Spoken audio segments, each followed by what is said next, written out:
Juan Antonio, respecto a estos resultados de la encuesta Viajes y Actividades Coronavirus COVID-19 en Chile, que dejaron varios resultados muy importantes que vamos a pasar a destacar, como el 76 y el 78% de las personas de hogares con ingresos menores a 600.000 pesos sigue desplazándose para ir a trabajar.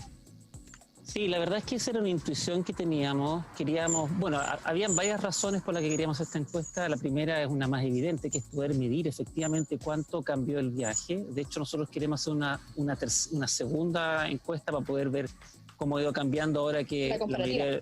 Exactamente, sobre todo hay varios todavía comunas que estaban en cuarentena, etcétera. Pero sobre todo también para poder identificar las diferencias, porque teníamos la intuición de que había una diferencia importante entre los distintos segmentos de la población, primordialmente ingresos, y queríamos visualizarlo y poder entender un poquito mejor eso. Claro, la muestra de los participantes de esta encuesta es a nivel nacional. Ahí se nos puede entregar también esos detalles porque claro, la mayor parte es de Santiago, pero también está acá el Gran Concepción, Gran Valparaíso. Sí, ahora, es una muestra que por supuesto no es representativa y eso hay que ser súper honesto con eso. Nosotros lo hicimos, la difundimos por redes sociales, fue contestada por una página web. Pero efectivamente lo que tratamos hicimos un esfuerzo especial de tener una cierta representatividad también en regiones. Había la mayoría es de Santiago, pero como tú bien dices, hay una cantidad interesante estadísticamente para poder analizar cosas en las otras regiones. Claro, respecto a esta crisis sanitaria, Juan Antonio, bueno, nosotros lo habíamos comentado antes respecto a todo lo que había generado el estallido social, cómo había cambiado también la forma de movernos acá, en particular en el Gran Concepción. Sabíamos el aumento de las bicicletas también respecto a esto, porque la falta de semáforos, todo esto, fue cambiando nuestra forma de movernos. También esta crisis sanitaria va a cambiar nuestra movilidad urbana. Juan Antonio, ¿cómo lo ves tú? Y también, ¿cómo lo ves de acuerdo a los resultados que tienen de esta encuesta? Mira, es difícil decirlo, pero es súper importante poder poner, yo creo, el acento en dos cosas. Una cosa que está en esa encuesta es que el 80% de los ingresos más bajos no hizo teletrabajo y no lo hizo porque probablemente no tiene la posibilidad de hacerlo. Y una cosa que se ha repetido en distintas maneras o distintos planos es el hecho de que hay muchos trabajos que hacen los segmentos de ingresos más bajos, que son fundamentales. Estos trabajos que ahora le llaman primordiales en el fondo. Y yo creo que es súper importante tener que facilitar el movimiento, no solamente de ellos, sino que en general de los que no pueden quedarse en casa. Y ahí hay un desafío relevante que tenemos como región también. Fíjate que, por ejemplo, en Bogotá y en Ciudad de México se han implementando ciclovías de emergencia, en el fondo para poder facilitar el espacio para precisamente que la gente se pueda mover de manera más segura, en el fondo proveer como alternativa a otros modos de transporte la posibilidad de poder moverse rápidamente en bicicleta. Yo creo que esas son cosas que uno debería empezar a pensar, sobre todo considerando que esta es una emergencia que va a tomar tiempo y por lo tanto entonces, y hay espacio en la ciudad, hay un flujo menor vehicular en una buena parte de nuestras arterias y por lo tanto hay que pensarlo de esa manera. Lo otro que yo creo que es súper importante destacar tiene que ver con el transporte público. El transporte público ahora pasa a ser un bien esencial porque estamos viendo a trabajadores claves para que siga la ciudad funcionando. No solamente los trabajadores de la salud, que son súper importantes, pero en general, gran parte de quienes trabajan y siguen haciendo funcionar nuestra ciudad utilizan transporte público. Entonces, hay que cuidar el transporte público en ese sentido, porque ciertamente este va a ser un periodo complejo para los operadores en términos de los déficits que puedan tener. Y por otra parte también hay que cuidar los flujos. Por ejemplo, me quedé muy preocupado en San Pedro de la Paz cuando se generó el cordón sanitario, el transporte público no pudo circular. Eso generó una gran inequidad, porque en el fondo solamente los que tenían automóvil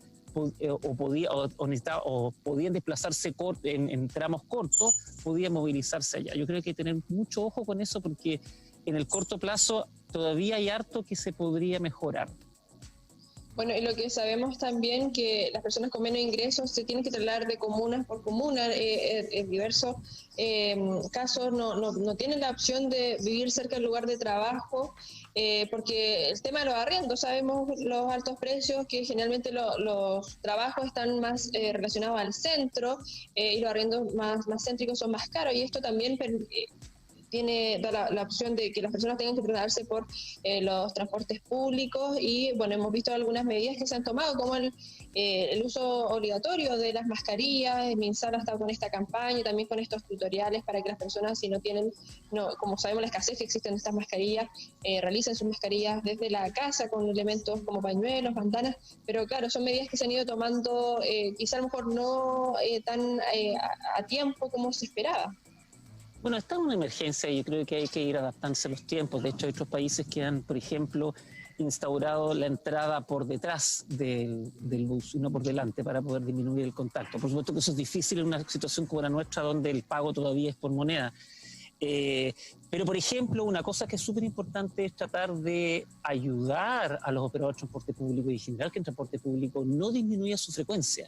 En el fondo, tienes menos gente que se mueve, pero si tú la frecuencia la mantienes, entonces te aseguras de que no haya grandes congestiones exactamente arriba de los buses. Entonces es una medida sanitaria, pero es una medida que facilita el desplazamiento. Lo mismo algunos horarios que el biotren en su momento generó a propósito de esto mismo.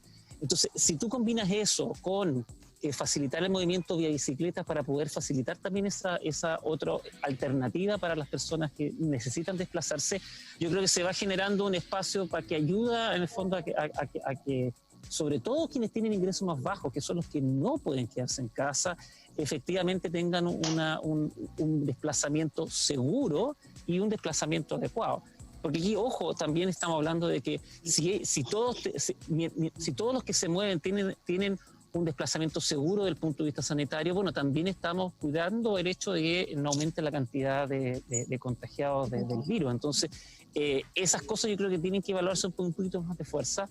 Yo vuelvo a insistir, varios kilómetros de ciclovías de emergencia se podrían instaurar con cierta facilidad, considerando el flujo vehicular que tenemos. Yo creo que hay que darle un poquito más de vuelta a esas medidas, porque al menos 2 o 3 meses más vamos a necesitar un desplazamiento adecuado de estos trabajadores de alta necesidad que hace mover la ciudad, que a veces uno decía... quedaban un poquito invisibilizados en nuestra vida, y nos hemos dado cuenta que son fundamentales para todos. Pero bueno, dentro de los resultados que arrojó esta encuesta, Juan Antonio, está la principal preocupación de quienes respondieron a esta encuesta, que es que un ser querido se contagie, luego el sistema hospitalario colapse, y en tercer lugar, que muera mucha gente. Claro, la preocupación por el contagio individual ocupó el 9º lugar. Ahí también toma mucha importancia lo que estás mencionando tú en cuanto a la seguridad.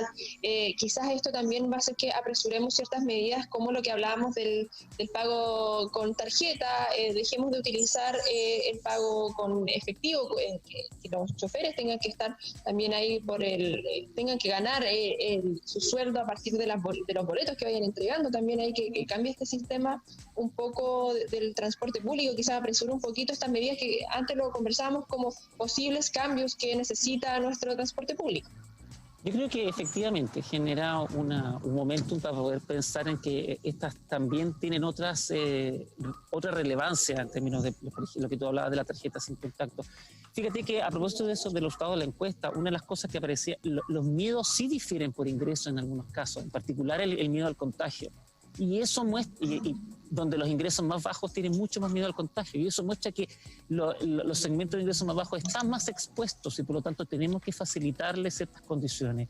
Se han generado bastante trabajo en términos de, por ejemplo, hacer un sanitizamiento adecuado de las máquinas de transporte público, pero yo insisto, esto tiene que ir aparejado de tener una cierta frecuencia, de dar la alternativa a los ingresos más bajos para que efectivamente puedan moverse en transporte público, no solamente los bajos, sino que también los medios, de dar la bicicleta como alternativa, y de en realidad pensar esto de una manera más fuerte territorialmente.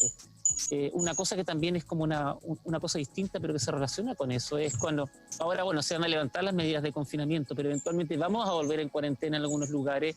Yo creo que ahí la autoridad es importante que piense de qué manera la accesibilidad a servicios también se preserva en estas situaciones de emergencia. O sea, que no solamente quienes tienen automóvil puedan acceder con facilidad a supermercados y otros lugares de servicio, sino que también quienes tienen quienes caminen o quienes anden en bicicleta también pueden llegar con rapidez a supermercados o lugares de servicios básicos. Claro, por supuesto. Resultados que arrojan esta encuesta, viajes y actividades coronavirus COVID-19 en Chile. Si nos puedes comentar un poco, Juan Antonio, respecto al equipo que trabajó en esta encuesta, de los datos que estamos hablando, que son súper importantes. Y claro, tú nos comentabas que quieren realizar ya su segunda versión ahí para hacer cruce de datos. Respecto a los datos que ya pudieron levantar, ¿qué otros datos quedaron pendientes? ¿Qué preguntas podrían agregar ahí?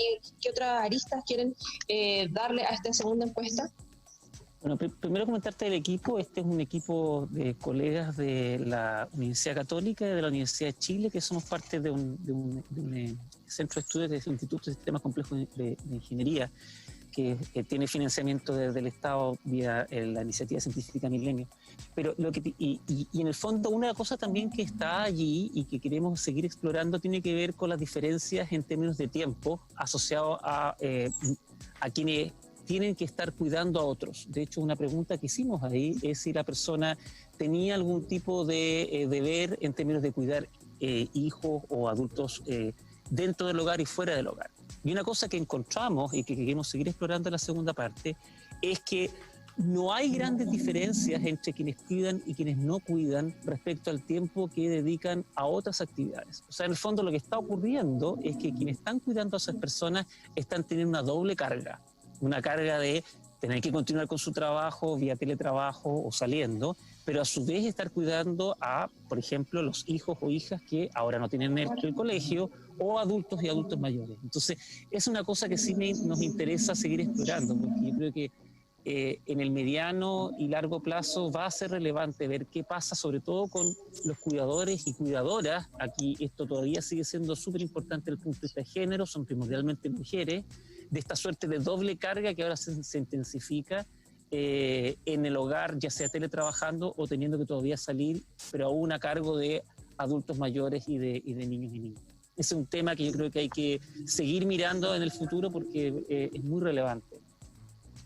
Pero por supuesto, todo lo que pasa con los cuidadores, bueno, y como tú mencionas, abril no hay clases, se adelantan las vacaciones de invierno, la suspensión de clases por 2 semanas, además las 2 semanas de vacaciones de invierno adelantadas. Ya no vamos a tener clase en abril. Es probable que esto continúe también por más tiempo. Sabemos que estamos en otoño, ya se acerca el invierno. Claro. Los sistemas de salud generalmente colapsan en invierno y claro, ahora con esta enfermedad esperemos que también las medidas, las personas dentro de su responsabilidad del lavado de manos, del uso de mascarilla, también podamos bajar esas cifras. Yo creo que esa es la clave, porque en el fondo, imagínate, tenemos niños y niñas que probablemente van a estar por un tiempo más largo en el hogar. Adultos mayores que van a tener que estar confinados por mucho más tiempo, probablemente una buena parte del invierno, dadas las condiciones que estamos mirando ahora.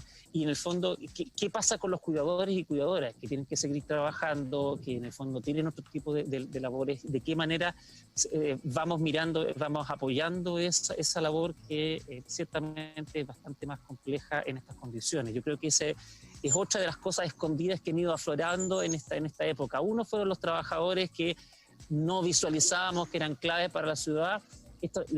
Lo otro es quienes cuidan a la ciudad, quienes cuidan a las mujeres, a los niños, a las niñas, a los adultos mayores. Yo creo que esas cosas que hay que visualizar son súper importantes porque son parte de la movilidad, son parte del uso de tiempo, son parte en el fondo de qué manera salimos para adelante y construimos una ciudad un poquito mejor. Claro, por supuesto. Y respecto a eso de construir una ciudad, un país mucho mejor, usted, una de las preguntas era de cambios de largo plazo por la pandemia y bueno, no fueron muy positivas ahí la respuesta. La gente es más pesimista con esto y ninguna alternativa tuvo más de un 50% de acuerdo. Yo creo que pasan hartas cosas. La primera es que todavía estamos en una época un momento que es difícil visualizar qué pasa para el futuro. Yo creo que hay mucha incertidumbre y hay que mirar, incluso desde el punto de vista más de la pensada, desde el punto de vista académico, yo creo que es muy poco claro y nadie realmente honesto podría atreverse a plantear cosas más en términos de futuro. Ahora, yo creo que lo que sí ayuda o donde hay que empezar a pensar y esta situación sí puede ser relevante es empezar a mostrar y remarcar ciertas cuestiones que estaban pasando en nuestra ciudad y que van a ser aún más importantes. La inequidad que tenemos en nuestra ciudad, la relevancia de los modos de transporte público, la relevancia de los trabajos de primera necesidad, la relevancia del cuidado, son cosas que han estado ahí, pero que han sido medio secundarias. Cosa un poquito más también relevante, la relevancia de tener un buen sistema de transporte público, de tener un sistema territorial que nos permita darnos cuenta dónde están las necesidades, dónde está la accesibilidad a servicios. Yo creo que nos hemos dado cuenta que esas cosas necesitamos manejarlas mejor para poder construir una mejor ciudad. La ciudad no tiene que cambiar de la noche a la mañana, pero sí darnos cuenta que estos puntos débiles, estos talones de Aquiles que tenemos actualmente en esta pandemia, son cosas que tenemos que mejorar. Y como te digo, la inequidad, el cuidado, el transporte público, la bicicleta, son temas que me parece que son claves para poder avanzar a una mejor ciudad. Por supuesto, Juan Antonio. Bueno, también lo que significa estar en esta crisis sanitaria como chilenos, estábamos en medio de un estallido social, a diferencia de otros países, también nos genera ahí mayor, a lo mejor por eso también analizamos más la situación. Ya veníamos analizando lo que había generado, te comentaba, por ejemplo, la falta de los semáforos, ahí ya habíamos hablado respecto al uso de las bicicletas, de implementar nuevas medidas, y claro, ahora con esta crisis sanitaria, a lo mejor por eso te mencionaba, quizás permite que se adelanten un poco estas solicitudes desde la ciudadanía y claro, lo ideal es que esto lo podamos luchar entre todos, con estas campañas que tenemos de la Universidad de Concepción. Juan Antonio, me quedo en casa, los motivos de los que tú te quedas en casa con esta cuarentena preventiva para evitar este contagio del COVID-19. Y bueno, a ver, uno se queda en casa, yo me quedo en casa primero que nada porque puedo, porque tengo un privilegio y yo siento que tengo el deber de cuidar, de ocupar ese privilegio, de poder estar acá porque, como decía la propia encuesta que estuvimos haciendo, hay muchos que no pueden hacerlo. Y quedarse en casa también significa cuidar a los otros, cuidar a los más cercanos en mi hogar, pero también cuidar a los adultos mayores, a los que pueden enfermarse y también cuidar a los que no pueden quedarse, y yo creo que eso es súper importante. A propósito de lo que tú decías ahí anteriormente, siento que una cosa súper clave que nos está pasando a muchos en la reflexión de lo que está pasando con la pandemia es revalorizar lo público y revalorizar que todos dependemos de todos. Esa es una cosa que ciertamente ha sido súper, yo creo que es súper relevante de tomar acá. Y todos dependemos de todos significa también que uno se cuida porque eso tiene consecuencias para el otro. Y en sentido ahí, y eso tiene que ver con la ciudad, con cómo nos movemos, con cómo dedicamos nuestro tiempo y también las cosas que podemos o no podemos hacer. Súper, muchísimas gracias Juan Antonio Carrasco, docente acá de la Universidad de Concepción, investigador CDU. Muchas gracias por darte el tiempo de hacer esta teleentrevista y bueno, estaremos atentos también a la próxima encuesta y ahí los resultados que arrojen. Súper, muchas gracias por la invitación y que estés muy bien. Sí, igualmente. Ahí está.